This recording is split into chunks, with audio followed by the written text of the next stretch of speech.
Greetings and welcome back to room 303 in our chats with Emily, as we are calling our readings through the poetry of Emily Dickinson. We are in the Johnson edition, and we turn out to poem 469, The Red Blaze is the Morning. Now, we're back to Emily as transcendentalist, Emily as a follower of Emerson and especially his classic nature, and as well Emily's interest in the passage of time. Now, our assumptions are that you've been following our stuff at learnstrong.net, down that left-hand side, Chats with Emily, our playlist. I'm hopeful that you've worked through our set of introductory comments. I'm hopeful as well that you have worked through our preceding 468 poems. We just finished with 468, The Manner of a Death. If you have done that reading, then you know Emily's love of nature, her love of astronomy and the stars, and, as we have said already, her ability to consider the transcendent nature of, as we talk about it in our study of Plato's theory of the forms from Republic Book 6, and of course the cave allegory of Book 7,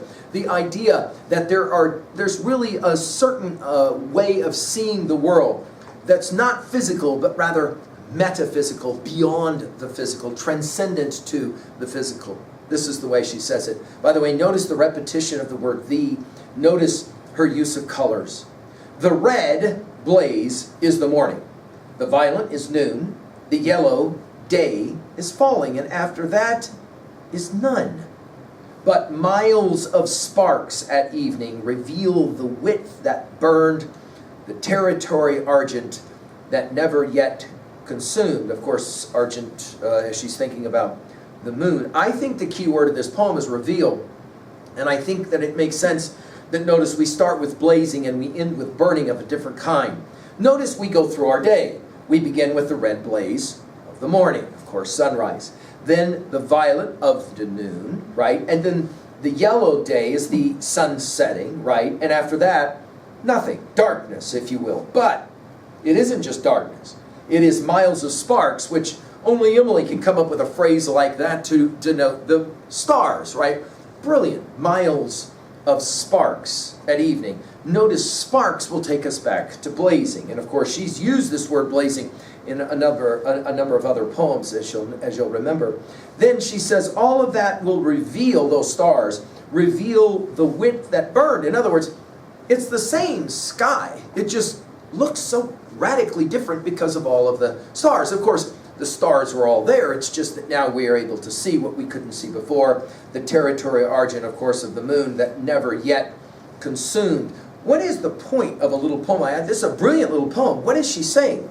Well, I think one of the things she's saying is there is a cyclical power in nature.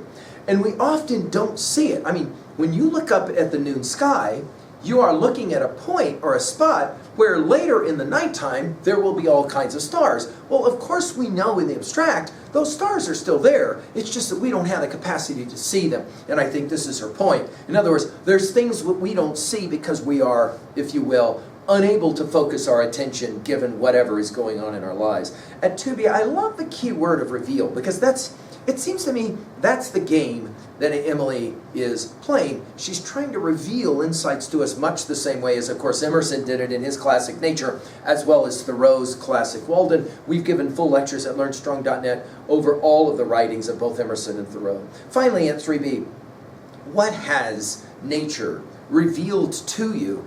And I'm hopeful that Emily's poetry is maybe helping you look at nature and think about nature in different ways. Thank you.